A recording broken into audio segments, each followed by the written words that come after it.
ಸ್ವಾಭಿಮಾನದ ಹಾದಿ. ಸ್ವರ ತನ್ನ ಗಂಡ ಕಬೀರ್ನೊಂದಿಗೆ ಅತ್ತೆ ಮನೆಗೆ ತಲುಪಿದಾಗ ಕಬೀರ್ ತನ್ನ ಕಿರಿಯ ತಮ್ಮ ಅಂಗಳದಲ್ಲಿ ಕುಳಿತು ಮೊಬೈಲ್ ಬಳಸುತ್ತಿರುವುದನ್ನು ಕಂಡನು. ಅವನು ಮುಂದೆ ಹೋಗಿ ತಮ್ಮನನ್ನು ತಬ್ಬಿಕೊಂಡನು. ಆದರೆ ಅವನ ತಮ್ಮ ಮಾತ್ರ ಅಣ್ಣನನ್ನು ನೋಡಿ ಯಾವುದೇ ವಿಶೇಷ ಸಂತೋಷವನ್ನು ವ್ಯಕ್ತಪಡಿಸಲಿಲ್ಲ. ಅಷ್ಟರಲ್ಲಿ ಸ್ವರಾಳ ಮಾವ ಕಬೀರ್ನ ತಂದೆ ಕೋಣೆಯಿಂದ ಹೊರಗೆ ಬಂದರು. ಸ್ವರ ಮತ್ತು ಕಬೀರ್ ಹೋಗಿ ಅವರ ಪಾದ ಮುಟ್ಟಿ ನಮಸ್ಕರಿಸಿದರು. ಆದರೆ ಅವರ ಕಠಿಣ ಮುಖದಲ್ಲಿ ಯಾವುದೇ ಬದಲಾವಣೆ ಇರಲಿಲ್ಲ. ಅವರು ಅಸಡೆಯಿಂದ ಮುಖ ತಿರುಗಿಸಿಕೊಂಡರು. ಕಬೀರ್ ಮೆಲ್ಲಗೆ ಕೇಳಿದನು, ಅಪ್ಪ, ಇನ್ನು ಎಷ್ಟು ದಿನ ನನ್ನ ಮೇಲೆ ಕೋಪ ಮಾಡಿಕೊಂಡಿರುತ್ತೀರಿ?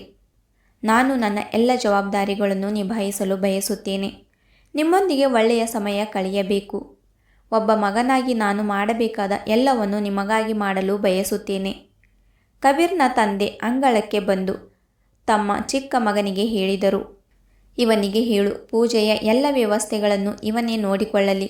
ಪಂಡಿತರ ಜೊತೆ ಮಾತನಾಡಿ ಎಲ್ಲ ತಯಾರಿ ಮಾಡಲಿ. ಇಷ್ಟು ಹೇಳಿ ಅವರು ಹೊರಗೆ ಹೋದರು.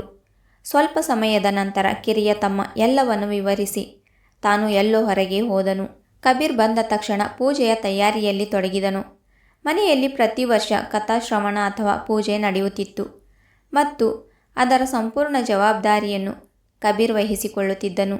ಸ್ವರಳ ನೆಗೆಣಿ ಅವಳನ್ನು ಮನೆ ಶುಚಿಗೊಳಿಸುವ ಕೆಲಸಕ್ಕೆ ಹಚ್ಚಿದಳು. ಜೊತೆಗೆ ಈಗ ಅಡುಗೆ ಮನೆಯ ಜವಾಬ್ದಾರಿಯೂ ಅವಳ ಮೇಲೆ ಬಂದಿತ್ತು. 2 ದಿನಗಳ ನಂತರ ಪೂಜೆ ಇತ್ತು. ಹಾಗಾಗಿ ಸ್ವರ ಮತ್ತು ಕಬೀರ್ ವೇಗವಾಗಿ ತಯಾರಿಯಲ್ಲಿ ತೊಡಗಿದರು. ಸ್ವರ ಮತ್ತು ಕಬೀರ್ 3 ವರ್ಷಗಳ ಹಿಂದೆ ಪ್ರೇಮ ವಿವಾಹವಾಗಿದ್ದರು. ಅಂದಿನಿಂದ ಕಬೀರ್ನ ತಂದೆ ಅವನ ಮೇಲೆ ತೀವ್ರ ಕೋಪಗೊಂಡಿದ್ದರು. ಕಬೀರ್ಗೆ ತನ್ನ ಇಚ್ಛೆಯಂತೆ ಮನೆಗೆ ಬರಲು ಸಹ ಸಾಧ್ಯವಾಗುತ್ತಿರಲಿಲ್ಲ. ಮನೆಯಲ್ಲಿ ಯಾವುದಾದರೂ ದೊಡ್ಡ ಸಮಾರಂಭವಿದ್ದಾಗ ಅಥವಾ ಹೆಚ್ಚು ಕೆಲಸವಿದ್ದಾಗ ಮಾತ್ರ ಕಬೀರ್ನ ತಮ್ಮ ಇವರಿಗೆ ಫೋನ್ ಮಾಡಿ ಕರೆಯುತ್ತಿದ್ದನು. ಕಬೀರ್ ಕೂಡ ಪ್ರತಿ ಬಾರಿ ಕರೆ ಬಂದಾಗಲೆಲ್ಲ ಹೋಗುತ್ತಿದ್ದನು. ಪ್ರತಿ ಬಾರಿಯೂ ತಂದೆಯ ಮನಸ್ಸು ಕರಗಬಹುದು ಎಂಬ ನಿರೀಕ್ಷೆ ಅವನಲ್ಲಿರುತ್ತಿತ್ತು. ಆದರೆ ಹಾಗೆ ಯಾವುದೂ ಆಗುತ್ತಿರಲಿಲ್ಲ ಮತ್ತು ಪ್ರತಿ ಬಾರಿಯೂ ಅವನು ದುಃಖಿತ ಮನಸ್ಸಿನಿಂದಲೇ ವಾಪಸ್ ಹೋಗುತ್ತಿದ್ದನು. ಪೂಜೆಯ ದಿನ ಬೆಳಗ್ಗೆಯಿಂದಲೇ ಸ್ವರ ತುಂಬ ಬ್ಯುಸಿಯಾಗಿದ್ದಳು. ಒಮ್ಮೆ ಪಂಡಿತರು ಸಾಮಾನುಗಳನ್ನು ಕೇಳುತ್ತಿದ್ದರು. ಮತ್ತೊಮ್ಮೆ ಅತಿಥಿಗಳ ಚಹಾ ಮತ್ತು ಉಪಹಾರದ ವ್ಯವಸ್ಥೆಯನ್ನು ಅವಳು ನೋಡಿಕೊಳ್ಳಬೇಕಾಗಿತ್ತು. ಪೂಜೆಯ ನಂತರ ಸುಮಾರು 50ರಿಂದ 60 ಜನರಿಗೆ ಊಟದ ವ್ಯವಸ್ಥೆಯಿತ್ತು. ಆ ಜವಾಬ್ದಾರಿಯು ಸ್ವರಳ ಮೇಲೆಯೇ ಬಿತ್ತು. ಅವಳ ಮಾವ ಬೇಳೆ, ಸಾರು, ಪಲ್ಯ ಮತ್ತು ಸಿಹಿಯನ್ನು ಹೋಟೆಲ್ನಿಂದ ತರಿಸಿದರು. ಆದರೆ ಪೂರಿಗಳನ್ನು ಮಾಡುವ ಜವಾಬ್ದಾರಿ ಸ್ವರಳದಾಗಿತ್ತು. ಪೂಜೆ ಸುಗಮವಾಗಿ ನೆರವೇರಿತು. ಈಗ ಎಲ್ಲರೂ ಊಟ ಮಾಡುತ್ತಿದ್ದರು. ಸ್ವರ ಅಡುಗೆ ಮನೆಯಲ್ಲಿ ಪೂರಿಗಳನ್ನು ಕರೆಯುತ್ತಿದ್ದರೆ ಕಬೀರ್ ಹೊರಗೆ ಎಲ್ಲರಿಗೂ ಊಟ ಬಡಿಸುತ್ತಿದ್ದನು. ಗಂಟೆಗಟ್ಟಲೆ ಕಷ್ಟಪಟ್ಟು ಪೂರಿ ಮಾಡಿದ ನಂತರ ಅವಳು ಹೊರಗೆ ಬಂದು ಕಬೀರ್ಗೆ ಸಹಾಯ ಮಾಡತೊಡಗಿದಳು. ಸ್ವರ ಅತಿಥಿಗಳಿಗೆ ಪ್ರೀತಿಯಿಂದ ಊಟ ಬಡಿಸುತ್ತಿದ್ದಳು. ಬಾಗಿ ಬಾಗಿ ಬಡಿಸುವಾಗ ಅವಳ ಸೊಂಟ ನೋವುತ್ತಿತ್ತು. ಆದರೆ ಯಾರೂ ಅವಳ ಕೆಲಸವನ್ನು ಮೆಚ್ಚುತ್ತಿರಲಿಲ್ಲ. ಮತ್ತೊಂದೆಡೆ ಚಿಕ್ಕ ಸೊಸೆ ಸಿಂಗರಿಸಿಕೊಂಡು ಅತಿಥಿಗಳ ಜೊತೆ ಸಿಹಿಯಾಗಿ ಮಾತನಾಡುತ್ತಿದ್ದಳು. ಅದನ್ನು ನೋಡಿ ಕೆಲವರು, ಚಿಕ್ಕ ಸೊಸೆ ಎಷ್ಟು ಸಂಸ್ಕಾರಿ, ನಮ್ಮ ಜೊತೆ ಮಾತನಾಡುತ್ತಿದ್ದಾಳೆ, ದೊಡ್ಡ ಸೊಸೆ ನಮ್ಮ ಬಳಿ ಬರಲೇ ಇಲ್ಲ ಎಂದು ದೂರು ಹೇಳುತ್ತಿದ್ದರು. ಇವೆಲ್ಲವೂ ಸ್ವರಾಳ ಕಿವಿಗೆ ಬೀಳುತ್ತಿದ್ದವು. ಆದರೆ ಅವಳಿಗೆ ಅವರ ಜೊತೆ ಕುಳಿತು ಮಾತನಾಡಲು ಬಿಡುವಿಲ್ಲದಷ್ಟು ಕೆಲಸವಿತ್ತು. ಸ್ವಲ್ಪ ಸಮಯದ ನಂತರ ಯಾರೋ ನೀರು ಕೇಳಿದಾಗ ಸ್ವರ ಅಡುಗೆ ಮನೆಗೆ ಹೋಗುತ್ತಿದ್ದಳು. ಆಗ ಹಾಲ್ನಲ್ಲಿ ಕುಳಿತಿದ್ದ ಮಾವನವರ ಧ್ವನಿ ಕೇಳಿಸಿತ್ತು. ಮಾವ ಹೇಳುತ್ತಿದ್ದರು, ದೊಡ್ಡ ಸೊಸೆ ಮಾಡಿದ್ದೇನು? ಬರೀ ಪೂರಿ ತಾನೇ ಮಾಡಿದ್ದು? ಬೇಳೆ, ಸಾರು, ಪಲ್ಯ, ಸಿಹಿ ಎಲ್ಲ ಹೊರಗಿನಿಂದ ಬಂದಿದೆ. ಇವಳೇನು ಅಂತ ಕೆಲಸ ಮಾಡಿದ್ದಾಳೆ? ಆಗ ಅವರ ಸ್ನೇಹಿತರೊಬ್ಬ ಹೇಳಿದರು, ಅರೆ, ಯಾಕೆ ಹೀಗೆ ಮಾತನಾಡುತ್ತೀರಿ? ನಾನು ಅಂದಿನಿಂದ ನೋಡುತ್ತಿದ್ದೇನೆ. ದೊಡ್ಡ ಸೊಸೆ ಓಡಾಡಿಕೊಂಡು ಎಲ್ಲರಿಗೂ ಊಟ ಬಡಿಸುತ್ತಿದ್ದಾಳೆ. ಊಟ ತರಿಸಿರಬಹುದು, ಆದರೆ ಅಷ್ಟು ಜನರಿಗೆ ಪೂರಿ ಮಾಡುವುದು ಸುಲಭದ ಕೆಲಸವೇ ಅಂತ ಹೇಳುತ್ತಿದ್ದರು. ಮಾವನವರ ಮಾತು ಕೇಳಿ ಸ್ವರಾಳ ಕಣ್ಣಲ್ಲಿ ನೀರು ಬಂತು. ಸುಮಾರು 8 kg ಹಿಟ್ಟು ಕಲಸಿ ಪೂರಿ ಮಾಡುವಾಗ ಅವಳ ಕೈಕಾಲುಗಳು ಮತ್ತು ಸೊಂಟ ವಿಪರೀತ ನೋವುತ್ತಿದ್ದವು. ಅಂತಹ ಶೆಕೆಯಲ್ಲಿ 300ಕ್ಕೂ ಹೆಚ್ಚು ಪೂರಿಗಳನ್ನು ಕರಿದು ಅವಳ ಸ್ಥಿತಿ ಹದಗೆಟ್ಟಿತ್ತು. ಆದರೂ ಮಾವನವರಿಗೆ ಅವಳ ಕೆಲಸ ಕಾಣಿಸಲಿಲ್ಲ. ಅವಳು 2 ಹೆಜ್ಜೆ ಮುಂದೆ ಹೋದಾಗ ಮಾವ ಮತ್ತೆ ಹೇಳಿದರು, ಇದೆಲ್ಲ ಅವಳ ಸ್ವಾರ್ಥಕ್ಕಾಗಿ ಮಾಡುತ್ತಿರುವ ನಾಟಕ. ಈ ಆಸ್ತಿಯಲ್ಲಿ ಪಾಲು ಸಿಗಲಿ ಎಂದು ಹೀಗೆ ತೋರಿಸಿಕೊಳ್ಳುತ್ತಿದ್ದಾರೆ. ಆದರೆ ನಾನು ಈ ನಾಲಾಯಕಗಳಿಗೆ ಏನನ್ನೂ ಕೊಡುವುದಿಲ್ಲ. ನನ್ನ ಇಚ್ಛೆಗೆ ವಿರುದ್ಧವಾಗಿ ಮದುವೆಯಾಗಲು ಇವರಿಗೆಷ್ಟು ಧೈರ್ಯ ಅಂತ ಹೇಳುತ್ತಿದ್ದರು. ಇದು ಕೇಳಿ ಸ್ವರಳ ಕಾಲ್ಕೆಳಗಿನ ಭೂಮಿ ಕುಸಿದಂತಾಯಿತು. ಕಣ್ಣೀರು ಒತ್ತರಿಸಿಕೊಂಡು ಬಂದರು. ಅದನ್ನು ತಡೆದು ಕಿಚನ್ಗೆ ಹೋದಳು. ಅವಳು ಈ ವಿಷಯವಾಗಿ ಜಗಳವಾಡಬಹುದಿತ್ತು. ಆದರೆ ಮೊದಲೇ ಅವಳ ಮೇಲೆ ಮಗನನ್ನು ಪ್ರೀತಿಯ ಜಾಲದಲ್ಲಿ ಬೀಳಿಸಿದ್ದಾಳೆ ಎಂಬ ಅಪವಾದವಿತ್ತು. ಕಬೀರ್ ಮದುವೆಯ ನಂತರ ತಂದೆಯನ್ನು ಒಲಿಸಿಕೊಳ್ಳಲು ಸಾಕಷ್ಟು ಪ್ರಯತ್ನಿಸಿದನು. ಮನೆಯಲ್ಲಿ ಯಾವುದೇ ಕೆಲಸಕ್ಕೆ ಕರೆದರೂ ಇವರು ಕೂಲಿಗಳಂತೆ ದುಡಿಯುತ್ತಿದ್ದರು.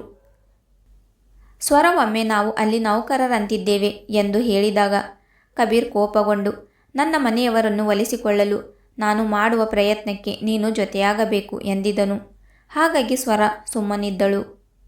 ಇಂದು ಮಾವನವರ ಮಾತು ಕೇಳಿಯೂ ಕಬೀರ್ ನಿರ್ಲಕ್ಷಿಸಬಹುದು ಎಂದು ಅವಳು ಭಾವಿಸಿದಳು. ಅಷ್ಟರಲ್ಲಿ ಕಬೀರ್ ಅಡುಗೆ ಮನೆಗೆ ಬಂದನು. ಅವಳ ಕೈ ಹಿಡಿದು ಹೇಳಿದನು, ಬಾ ಸ್ವರ, ನಾವು ನಮ್ಮ ಮನೆಗೆ ಹೋಗೋಣ.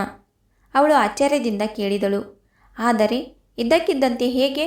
ಅಷ್ಟೊಂದು ಕೆಲಸವಿದೆ, ಮಾವ ಕೋಪ ಮಾಡಿಕೊಳ್ಳುತ್ತಾರೆ ಅಂತ ಹೇಳುತ್ತಾಳೆ.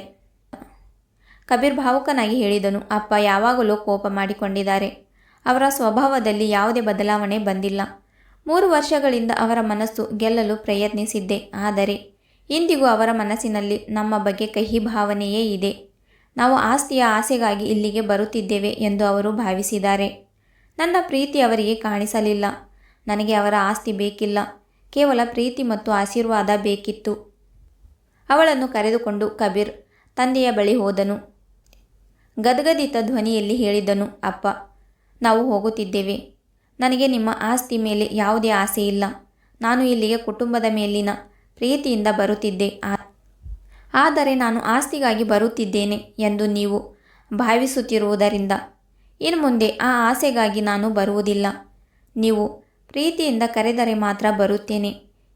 ಇಷ್ಟು ಹೇಳಿ ತನ್ನ ಸಾಮಾನುಗಳನ್ನು ಪ್ಯಾಕ್ ಮಾಡಿಕೊಂಡು ಸ್ವರಳ ಕೈ ಹಿಡಿದು ಅತಿಥಿಗಳೆದುರೆ ಅಲ್ಲಿಂದ ಹೊರಟು ಹೋದನು. ಅಲ್ಲಿದ್ದ ಜನರಲ್ಲಿ ಕೆಲವರು ಕಬೀರ್ ಮಾಡಿದ್ದು ಸರಿ ಎನ್ನುತ್ತಿದ್ದರು. ದೊಡ್ಡ ಮಗ ಸೊಸೆಗೆ ಆಸ್ತಿಯ ಬಗ್ಗೆ ಹಂಗಿಸುವುದು ಸರಿಯಲ್ಲ ಎಂದು ಕೆಲವರು ಮಾವನವರನ್ನು ಟೀಕಿಸುತ್ತಿದ್ದರು. ಅಂದಿನಿಂದ ಯಾವುದೇ ಸಮಾರಂಭಕ್ಕೂ ಇವರನ್ನು ಕರೆಯಲಿಲ್ಲ. ಏಕೆಂದರೆ ಇವರು ಇನ್ಮುಂದೆ ಉಚಿತ ಆಳುಗಳಾಗಿ ಬರುವುದಿಲ್ಲ ಎಂಬುದು ಮನೆಯವರಿಗೆ ಅರ್ಥವಾಗಿತ್ತು. ಕಬೀರ್ ಕೂಡ ತನ್ನ ಮನಸ್ಸಿಗೆ ಸಮಾಧಾನ ಮಾಡಿಕೊಂಡನು. ತಂದೆಯ ವಿರುದ್ಧ ಒಂದು ನಿರ್ಧಾರ ತೆಗೆದುಕೊಂಡ ಮೇಲೆ ಮತ್ತೆ ಮತ್ತೆ ಅಲ್ಲಿಗೆ ಹೋಗಿ ತಲೆಬಾಗಿಸುವುದರಲ್ಲಿ ಅರ್ಥವಿಲ್ಲ ಎಂದು ಅವನಿಗೂ ತಿಳಿಯಿತು. ಅವನು ತಾಳ್ಮೆಯಿಂದ ಕಾಯುತ್ತಿದ್ದನು, ತಂದೆ ಮನಸ್ಸು ಬದಲಾಗಬಹುದು ಎಂದು. ಆದರೆ ತನ್ನ ಮತ್ತು ಹೆಂಡತಿಯ ಸ್ವಾಭಿಮಾನವನ್ನು ಬಲಿಕೊಟ್ಟು ತಂದೆಯನ್ನು ಒಲಿಸಿಕೊಳ್ಳಲು ಅವನು ಸಿದ್ಧನಿರಲಿಲ್ಲ. ಸಂಬಂಧಗಳು ಕೇವಲ ತ್ಯಾಗ ಮತ್ತು ಸಹನೆಯ ಮೇಲೆ ನಿಂತಿರುವುದಿಲ್ಲ. ಅದರಲ್ಲಿ ಗೌರವ ಮತ್ತು ಅನ್ಯೋನ್ಯತೆ ಇರುವುದು ಮುಖ್ಯ. ಕುಟುಂಬದ ಸದಸ್ಯರನ್ನು ಕೇವಲ ಸ್ವಾರ್ಥ ಮತ್ತು ಸಂಶಯದ ದೃಷ್ಟಿಯಿಂದ ನೋಡಿದರೆ ಅವರು ಎಷ್ಟು ಕಷ್ಟಪಟ್ಟರೂ ಅದಕ್ಕೆ ಬೆಲೆ ಸಿಗುವುದಿಲ್ಲ. ಆತ್ಮಗೌರವ ಮತ್ತು ನಿಜವಾದ ಪ್ರೀತಿಯೇ ಸಂಬಂಧಗಳಿಗೆ ಸರಿಯಾದ ದಾರಿಯನ್ನು ತೋರಿಸುತ್ತದೆ. ಸ್ನೇಹಿತರೆ, ಕತೆ ಇಷ್ಟ ಆದರೆ ಲೈಕ್, ಶೇರ್ ಆ್ಯಂಡ್ ಸಬ್ಸ್ಕ್ರೈಬ್ ಮಾಡಿ. ಮತ್ತೆ ಸಿಗೋಣ ಇನ್ನೊಂದು ಕಥೆಯೊಂದಿಗೆ.